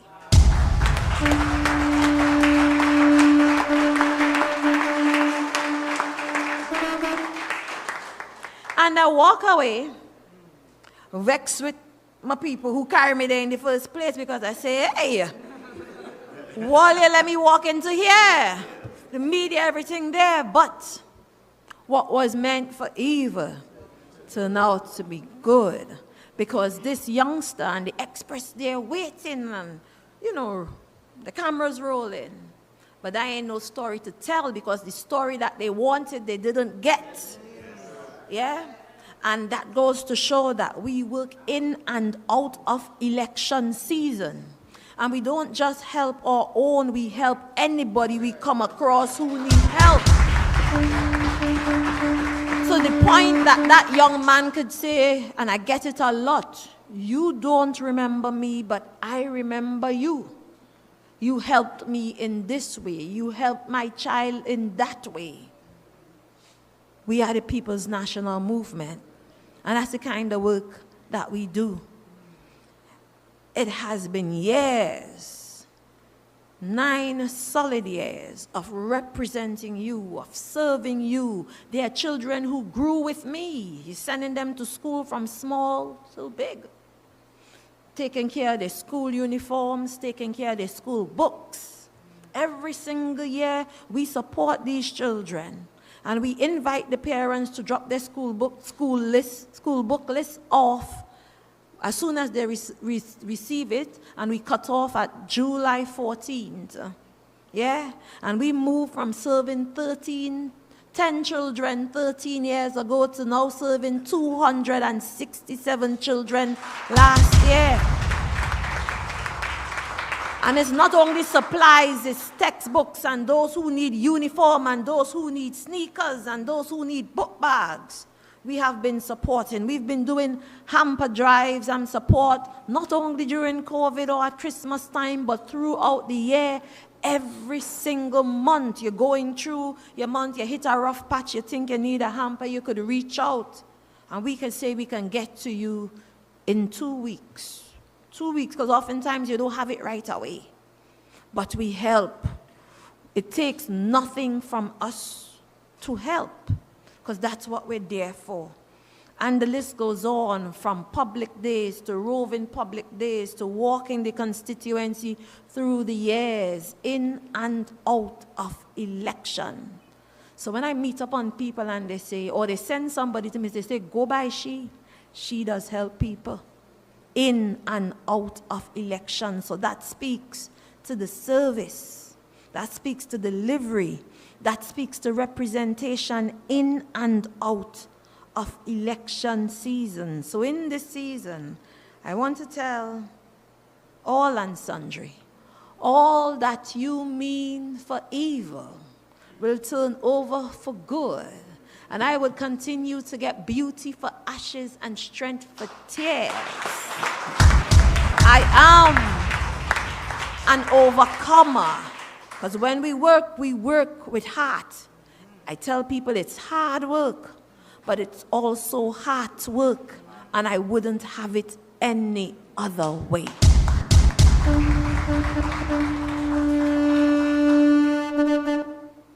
So ladies and gentlemen, today we came to talk about our business. And we're having a meeting and it's been long and I want to get off the platform hopefully by about 10 o'clock, 10:05 for the latest. I want to tell you about my walk in Felicity Heights today. I walk Felicity and some other surrounding areas, and it's so interesting that the complaints that the people have are all based on broken promises from a Tobago House of Assembly, a TPP, who they trusted and they ran and they vote for now. Brothers and sisters, if you voted for the TPP in the last election and you found that you had good reason to, no problem. You try something different. You try something different. You were with the PNM for some time. You felt like they're fixing things. Remember, they come to fix. They're giving their bacon bread. They're giving you bread. They're fixing your roof. And they're promising you all sorts. They even tell you you'll get what is it? Ex gratia payment. You can't vex with them. What they was offering was sweet. It was sweet. You understand? And they came with the music. The music was nice. We used to hide and dance. Used to hide and dance. Still hide and dance. Still hide and dance because some of them nice, yes? But we got carried away in the moment. And a matter of fact, we decided just to try something different. And some of us were provoked to the point that we stay home. And even as they made up lies and sold it to us, we believed. And we stayed home. Yes, but we ended up with what we ended up with. And as you go from house to house, there are people who are politically fatigued because they felt that they had placed their hopes in a TPP. So many people promised jobs, many people promised to get a house fixed, their road fixed, all sorts. And today, nothing. And they're blaming the government. They're blaming the government because some people honestly don't understand the difference between central government responsibilities and the Tobago House of Assembly responsibilities. And they are also blaming the government because their TPP representative minions and miscreants who walk from house to house telling them that things that they, the TPP and THA, should be responsible for, they're telling them is the central government. And that is what is happening. They are playing on people's ignorance. They are playing on the fact that people don't know better. Yes, they are insulting your intelligence. They are misleading you. They are lying to you. They are trying to steal the election the same way they came in the THA election. But we're big and we have sense and we are 4.5 years older and we have seen all their tricks and we would not fall for it. We have to be wise. We have to stay focused in this. So as I listen, somebody raised, let's talk with what Delano raised. I will go back to that after. I want to talk with what Kelvin raised about the indoor facility because all of a sudden, because I'm the minister with responsibility for sport, now everybody wants to talk sport. Let's talk sports. Let's talk sports. Yes? And they talk about the indoor facility at Bacolet, trying to tell the people that it's Shamfa Cudjoe and the central government that caused them not to have the indoor facility. I remember for years, for decades, I went to Scarborough Secondary, and even in those days, we were promised an indoor facility because we used to play netball down on the court down there at Shaw Park, and when rain come, that's it. Yes, so the netballers, the basketballers, the people who want to play indoor volleyball and so on. Yes? So they will promise that. And somewhere around 2020, Joe Mopit would have been the Secretary of Sport at that time. And he made an arrangement with Udicut to be the project manager of this Tobago House of Assembly project. Yes? There were the designs, the consultations, whatever, and Udicut started building. But then the politics changed in 2021. And when the PDP came in, yes, they told UDCOT that they didn't like the design, this wrong, that wrong, they would prefer something else. They stopped paying UDCOT. So it's not only a change in scope, a huge change in scope, you stop paying the people. So they frustrated UDCOT, and then UDCOT have to step out. Because you told us to hold up. You told UDCOT to hold up, and you would let them know when you're ready to go again, and you never got back to UDCOT with that. And you owed them. Yes? So that is a Tobago House of Assembly project, and it's so interesting to hear them with their liabilities. Stand on their platform and tell people that the project didn't move because of central government. The same thing with Goodwood Pavilion. Tobago House of Assembly project started by the People's National Movement with UDCOT as the project manager. They came in, they said they didn't like the angle, how the sun go burn the back of the people them head. And they wanted to change the direction and where they want to place it. They told UDCOT to hold. Same thing, change of scope, and they're not paying UDCOT its money, and you expect UDCOT to stay on the project while you lollygag and play politics with Tobago people's future, with the athletes, with the athletic fraternity. You played politics, and you fenced off the area for all these years. 4.5 years, 2 THA projects important to the athletes, important to sport tourism in Tobago. And today you have precious nothing other than to tell the people lies that is under the central government. And that is what we have been experiencing. But Tobagonians, you are big. And you have sense. And you've been around long enough to see that with their 3.5 going on 4 years, they did precious nothing other than take care of themselves. So whatever they're offering you in the last quarter, take it. Take it. Take it. But when you make your way to the polls, put your X by the government that you know who cares. And that is the People's National Movement. So we talk in sports, and I hear them wanting to cause all kind of bacchanal as it relates to the refurbishment of Dwight York Stadium. Let's talk Dwight York Stadium. So Dwight York Stadium was built decades ago. It is a central government-run facility. Pam Nicholson was the Minister of Sport at the time that it was built. And so that is part of the group of national stadia. Yes? So it's in the same group as Hasty Crawford, Atto Bolan, and so on. You have the one Dwight York Stadium in Tobago.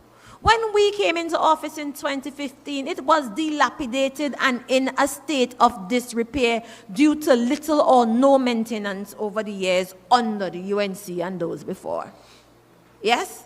And it is in 2017 actually, it was about to be close to a THA election, and Watson Duke was all about the place, Willie himself, and brought OSHA, and we ended anyway. How we end up there? OSHA problems. OSHA problems, and they threatened to shut the place down. So we then asked UDCOT, the Ministry of Sports asked UDCOT to come in and manage this project to bring it back to a state where it can be safe again to use. There were electrical problems, plumbing problems, AC problems, elevator problems, problems that could cause fire, all sorts. So they brought in UDCOT.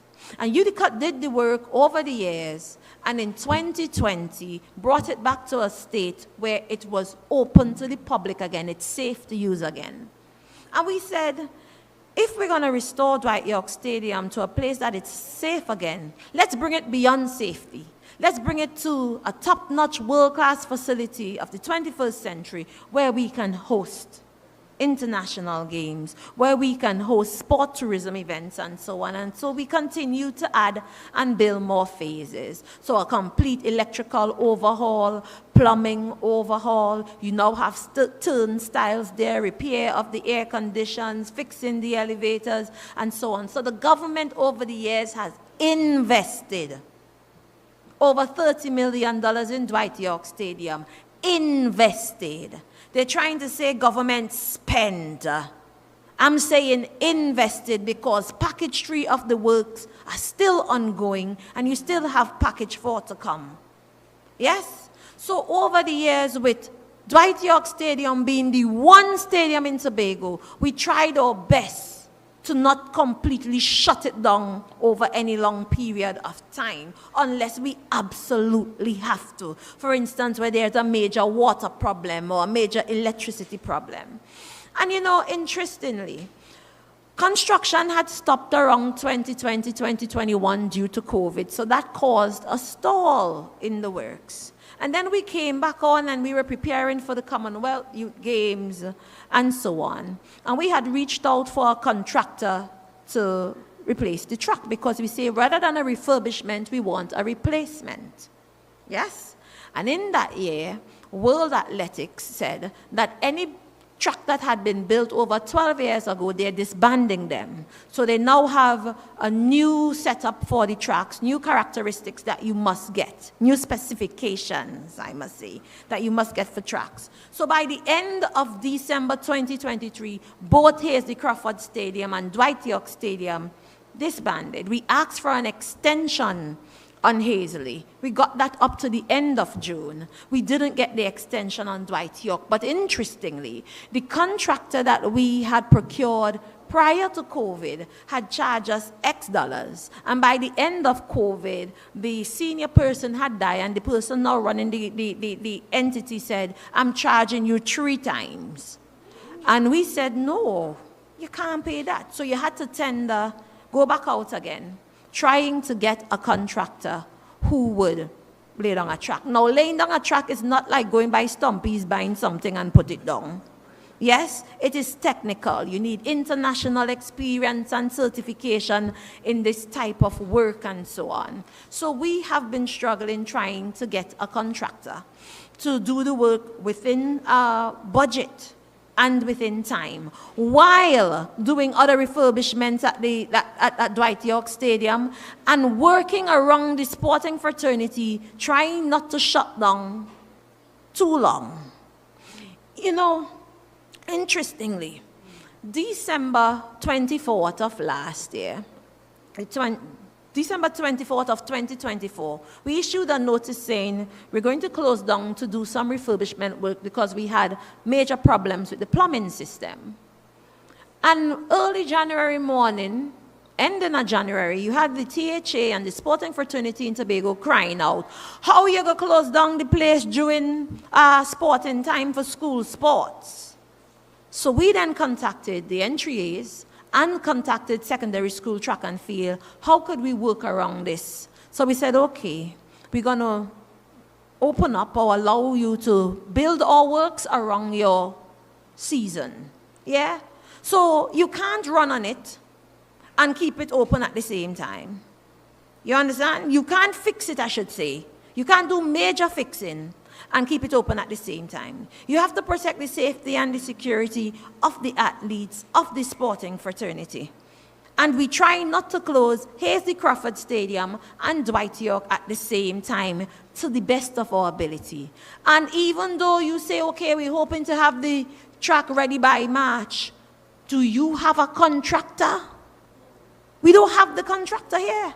We don't have the service provider here. It is an international service provider. We had a check in February and another one again on March 26th. A matter of fact, Regupal came in on March 26th. And they did a report telling us that it's not only the top surface, but also the asphalt layer below that has to be fixed. And they submitted their report on April 2nd, which is a little over 2 weeks ago, and now the scopes are being reworked so we can get a proper track system and taking care of the asphalt down below.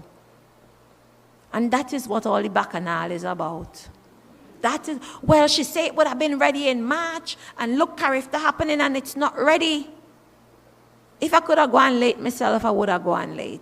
If you could have found a contractor that could do it locally, we would have done so already within the cost and so on. So ladies and gentlemen, don't be fooled by them pulling at branches. What you need to ask all Tobago House of Assembly, which has full responsibility of sport in Tobago. The only facility in Tobago that I'm responsible for is that one national stadium, Dwight York Stadium. But you see that the community facilities in your village, I want you to turn to your Tobago House of Assembly, whether it's the Secretary of Education or the Secretary responsibility for sport, crying out, what's happening with the field in your community? You're big and you have sense. Whatever community you're from, Bon Accord, Bethel, Buku, where else? Black Rock, oh my God, the courts at Black Rock. The fencing on the courts at Black Rock. Have you checked? Shaw Park, tennis courts, under the watch of the Tobago House of Assembly. So while we tell the athletes and we tell the people we need to cry out about Dwight York Stadium, what about the community facilities? Children's school sports in Trinidad, not held at the Hazy Crawford Stadium. They're held at the community fields. You only go there for the major competitions. Same thing in Jamaica. They don't use the stadium for everyday school sports. School sports is on your community field. And I want you to ask your secretary and your THA what is happening with your community field. Why is it that Phoenix from Bon Accord have to reach out to me for lights to train in football? And I want to ask, why is it Roxborough Secondary and those who train at Roxborough Secondary have to be crying out about their facility and reaching out to me at Sporty to fix it? And I want to know why at Signal Hill Secondary, where they need cricket nets, it is me at Sporty who have provided the material for the cricket nets. That's not my responsibility. That's not my responsibility. That is under you. So while you're going around Tobago making bacchanal about Dwight York Stadium, what is happening to the community facilities that are under your watch? To the point where people doing community football are asking to come to Dwight York Stadium to play because the fields in their community need work, need lights, need fixing. They promised to fix this. They promised to fix this. Instead, they use the human resources they have to do that. They have URP building the bloggers' homes.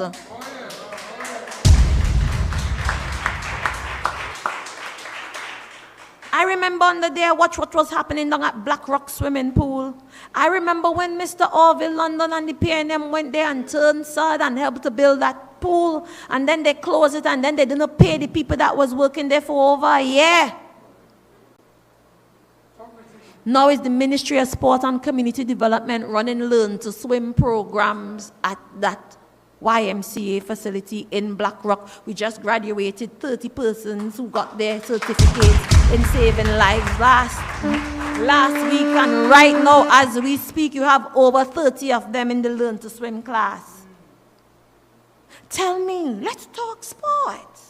Let's talk sports in Tobago. What is happening with the Tobago Athletic Committee that has been defunct for over 8 years?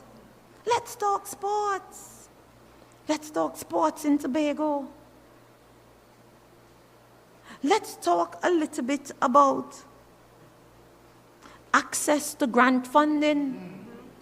Where is your process? Where are the forms? How can an athlete or a community group who need financing get financing? Take me to your website where I can find your rules, your guidelines, and your forms. Where is the transparency? We know the money sharing out, but we don't know how to get it. Let's talk sports in Tobago. Tell us, which athletes did you help in your time? Don't be calling the athletes who got help under Jomo time, asking them to make a video to big up you. Let's talk sports in Tobago. The Lalon Gordon Fund.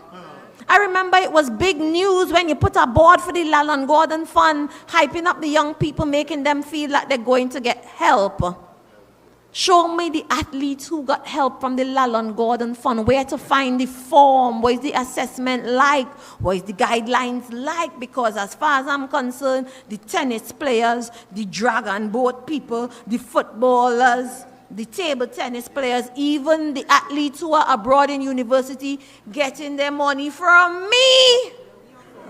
Ministry of Sport and Community Development, Sport TT, Office of the Prime Minister, Sport and Culture Fund, and they're so fast. When the athletes go to them, they're giving them my form and sending them to me. So let's talk sports in Tobago. But you know what's the good thing? When they come to us, we help them. We sit with them, we help them fill out the form. Sometimes we take the form to Trinidad for them and make sure that they get the funding, because that is what it is all about. Funding groups in your community. And right now they're going around hyping up the young people and them, telling them form groups, you got fund all. They're like how Shamfa does fund all here. You had the opportunity to do that over the last 4 years, and you could do it right now. You don't have to wait to win a general election. That is already your responsibility to help your athletes. I'm seeing some of the things they're talking about. They are promising people that they would give them work, young people. Youth employment in Tobago is already your responsibility. So don't go telling the poor young people, oh, if you vote me, we'll make sure you're employed. You could have done that 3.5 years ago. And if you did not do it then, you had 2022 to do it. You ain't do it. You had 2023, nothing. You had 2024, krenene. You had 2025, nothing. Precious nothing. Now, couple weeks before an election, you're giving people 10 on, 10 off, and you're telling them that it's ending in August. It's ending in August. So those of you who get 10 on, 10 off, and being told, or you would stay with the program once we win, we're going to make you permanent. You had the opportunity to give me meaningful employment in 2022, 2023, 2024, and earlier 2025. How is only when an election call, you now calling me for 10 on, 10 off? And we know better. Because you know 10 on, 10 off is really a social program. It's not meaningful employment. And they promised you to fix it. And they promised you to employ your children. Bread and butter issues, they call it. Now them the bread butter on both sides, and you down below eating the crumbs. You down below eating the crumbs. They're traveling left, right, and center, going all about. And you down below eating the crumbs if you get any at all. And that is the reality of it. That is the reality of it in all corners. You walk Bethel, you walk Whim, you walk Bonaccord, you walk Lambo, same thing from community to community to community. They do not care about you. They are fulfilling their promise to Kamala in this masterful sellout. Mind your business, Tobagonians. Mind your business. Let's continue to talk sport, because it is Shamfa Cudjoe-Lewis in her capacity of Minister of Sport and Community Development, sitting on the cabinet, that introduced I Choose Sport to Tobago. And let me tell you how they're petty, because we had written to them the previous year, June, and it took me going on Brother B and crying out for them to respond to the letter saying, okay, yeah, you could come to Tobago the following year, March. So you didn't see the letter June, July, August, September, October, November, December, January, February. 10 months for you to see the letter. It took me going on Brother B for you to now say, okay, yes, you could come to Tobago last year. Working with our youngsters, delivering sport camps. We have the motor sport camps taking place over Easter. And in July, August, we host at least 1,000 Tobagonian children, introducing them to many sporting disciplines. We brought in GC Foster from Jamaica to train coaches and administrators from Trinidad and Tobago, because any ministry I go, I make sure that Tobago is involved. I make sure that Tobagonians get to benefit from the projects and the programs of any ministry that I have access to. So we have Pink Rain campaign promoting women and girls in sports taking place right here in Tobago too. Capacity building, teaching our coaches, administrators, and even our parents to work with differently able children taking place right here in Tobago too. Becoming workshop for women and girls, for little girls getting ready to be for a career in sports happening right here at Buku facility in Tobago too. Just last week we had street games in Pembroke. So, brothers and sisters, they don't want to talk sport with me. I'm not saying that the program is perfect. Nowhere it would be perfect. But when you compare us, it is chalk and cheese. And what you're not doing in your Tobago House of Assembly responsibility, I don't expect you to go to sit down to even have a voice in Kamala cabinet. Especially where there would be nobody to prepare a speech or slip you a paper to tell you what to say. So this is serious times, brothers and sisters, and we have to be focused.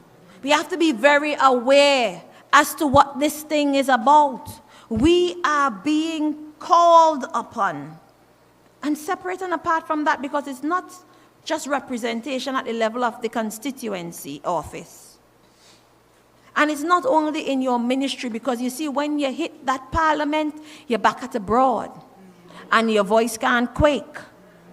You have to be ready and ready to respond. And you have to be responsible too. Because we spent 7 years working on internal self-government legislation, trying to bring increased autonomy to Tobago government, opposition, independence, members of parliament, local governments abroad. Only to the end of it for Farley and friends. As a matter of fact, I don't want to call their name. I don't want to call their name. Yes? We come here to talk we business. But those opposite, they got their friends in the UNC to shut it down. When they shut it down, they say we are operating based on instruction or advice from the TPP in Tobago. All our dreams and aspirations, the baby thrown away with the bath water. Yes, and they're telling you we go in and send down 2 representatives, and we go in and fight, and we go in and give you internal self-government. It's the same thing Vanilla and Delmon did. It's the same thing they've done in the past. And we don't expect anything different. We've been, fool me once, shame on you. Fool me twice, shame on me. Fool me a 3rd time, what boy? So, you're big. And it has sense because it's working on legislation. It is Ayanna Webster Roy and Shamfa Cudjoe-Lewis in the parliament that delivered the that helped to deliver the legislation to allow the Tobago House of Assembly to have the ability to borrow. The UNC stood up against that. We had to battle across the floor and then eventually got the vote in the end. So, ladies and gentlemen, vote for a government that's about standing up in your best interests. We are building for not only today, but also tomorrow.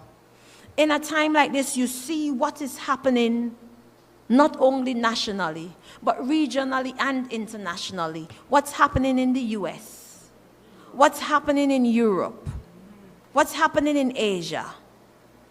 And we have a duty to set up ourselves in such a way that we have a responsible government, that we have a government that cares, that we have a government that would secure the treasury so that our little children have opportunities, they would have access to free education, technical, vocational training, grants so that they could open their businesses, so that there'll be money in the treasury so that we can maintain the standard of living to which we've become accustomed. All the grants and so on that we get, you have to have money to deliver that type of social assistance. And you have to have a government that you can trust. Representation that you can trust. A government that is about economic stability. A caring government. A caring government. And that is why I feel so confident about working under the leadership of Stuart Richard Young. Because I served with Stuart while in opposition, and I served with Stuart while in government, and he is a caring and compassionate man. And he has already started to talk about measures that would help to improve the quality of life for all of us. So we understand that you are worried about the future. You're seeing all that is taking place in other places. But it's on you to make that right decision. Kamala Persad-Bissessar and the UNC, or Stuart Richard Young and the PNM. And that is why we are placing so much focus on building our economy, delivering the airport. It's not just for you to have a fancy building or to say we have a world-class airport. It's to generate economic activity so that we can have increased airlift, so that our Tobago House of Assembly and our central government don't have to pay for direct flights or for seats to fill the front of the plane. You're going to have international carriers ready and willing to fly to Tobago direct. You're going to have top-class hotel chains wanting to come and set up business in Tobago. That means jobs for them people who are 10 on, 10 off. That means business opportunity for us to serve the tourism industry, the wedding industry, the sport tourism industry. It is development, improvement, investment, prosperity for every single Tobagonian. We are not only building for today. We are building for the future so that these little children can have something in which they can be proud. Brothers and sisters, this is not a Tobago House of Assembly election. You would have the opportunity to have your say very, very, very soon. But in 17 days, you're called upon to choose a responsible government. You're called upon to choose a sober, sane, solid prime minister. And you have to make the decision between Kamala Persad-Bissessar of the UNC and Stuart Richard Young of the People's National Movement. I don't have to tell you, you're big and you have sense. Put your X by the balize, vote for the People's National Movement. We have taken this country to independence, to republicanism. We've taken you through COVID when money was good. We have to bring things like gate and so on. Yes, and when things bad, we still maintain our social safety net and ensuring you get self-help and home construction grant and food card and pension.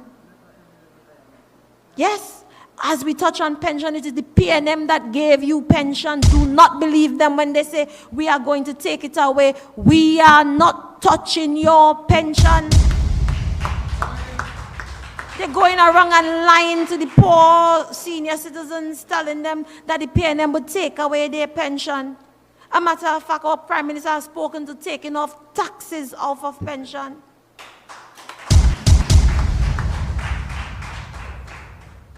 Serious times, very serious business, and it calls for serious people who recognize that Trinidad and Tobago is a real place with real issues and real people looking for real development in a real party, a national party where we have fielded 41 solid candidates. We are not dodging behind anybody. We are not hiding behind anybody. What you see is what you get in the People's National Movement. We have searched every single constituency and picked out the best.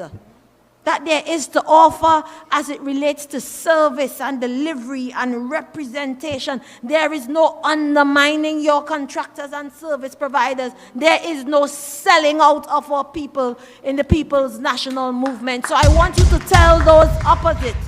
When they tell you about going down with 2 seats and they go in and fight, and if you cannot speak to Kamala in a regular dinner conversation, you think you could pull any weight in any cabinet if you make it to the cabinet at all? If you make it to the cabinet at all? I heard the chief secretary telling his followers, we ain't sending nobody to be in the cabinet. It's not about being in the cabinet. It's about sending them down to fight. The cabinet is where decisions are made.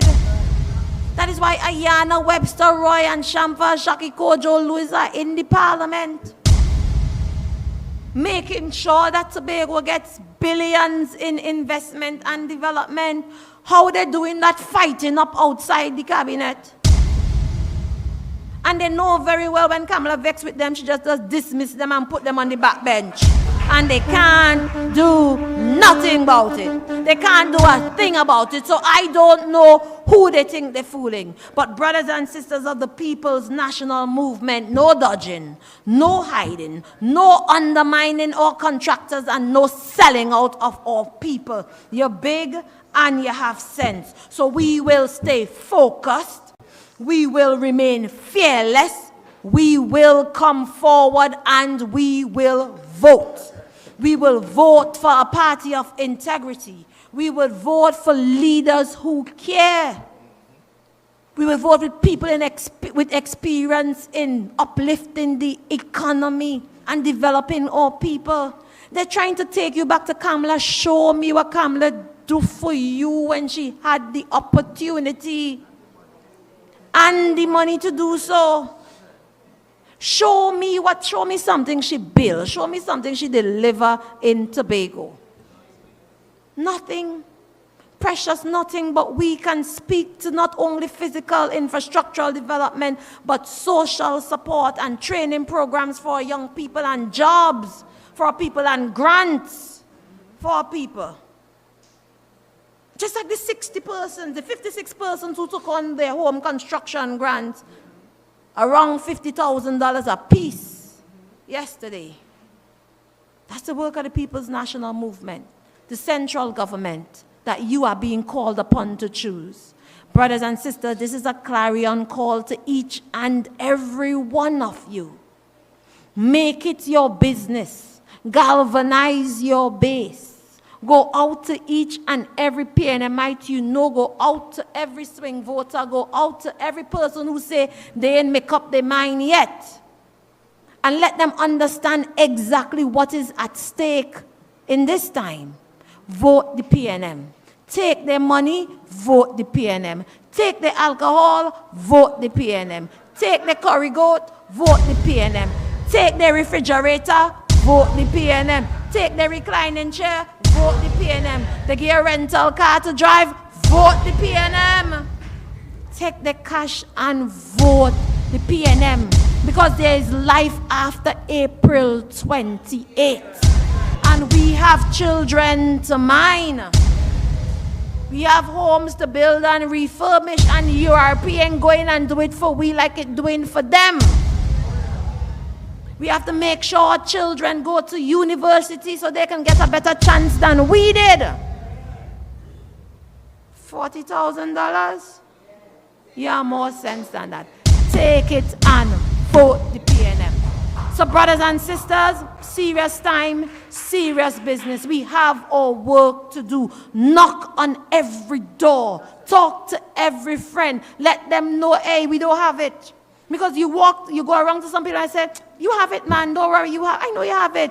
Elections are won on election day when each and every one of you go out and place your vote. You go out and put your X by the ballot.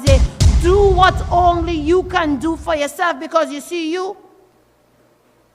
when Keisha stay home in Tobago West, Savitri does go out in Sipari and vote Kamala. When they're encouraging you to stay home, them going out and vote Kamala, they don't care if she hop and she stand up so. They're going and vote she. They don't care who had to lift she into the podium. They're going and vote for her. And then they want to tell you that you're a cult, that we just vote PNM. If they send a crap, we vote in PNM. But if, no matter what Kamala do, they're going and vote she. You understand? We have seen performance. We have seen delivery. We have seen our sisters and brothers go and get their education. Back in the day before 1998, I graduated in 1998. We couldn't just go to university, so on. We used to have to watch them. We used to have to watch them. We used to have to sing and listen about stories about America. I know you remember. I know you remember. Let's give our children a brighter future. Go out there and vote. Go out there and vote. Go out there and vote the PNM. And brothers and sisters, when we have done our work and all is said and done, we have counted every single vote and victory is won. We don't have to come back here, but we could ramage in Market Square and say, great is the PNM. Great is the PNM. Great is the PNM, and we shall prevail. I thank you. People in the West, are you ready? Oh, Shamfa Cudjoe, PNM people. So you must put your X. We go vote in the West. PNM choose the best. Representative next. This woman ain't easy. This woman. Let me hear it again. Make some noise for your Member of Parliament, Sister Shamfa Cudjoe-Lewis. My friends, we had a very strong platform this evening. We had the opening batsman, a youth man, making some severe runs, telling the facts and the issues. Then we had the man on the home soil, Brother Kelvin Morris, laying it out for you. And then you had Sister Shamfa Cudjoe-Lewis. And that is what we are. This is Team People's National Movement. We're voting for. We're voting for. That's what we're about. And that is why the political leader could stand here, sit here, and be proud of what we had on this platform today. Give Brother Ansel Dennis a lusty round of applause. You see, Brother Dennis texts me and tells me, see, after Shamfa, that is it. I ain't saying one thing tonight. I'm proud. And all of us are proud of Sister Shamfa Cudjoe-Lewis. Proud of the representation backed up by Sister Ayana Webster in the East. She told us we have a serious decision to make.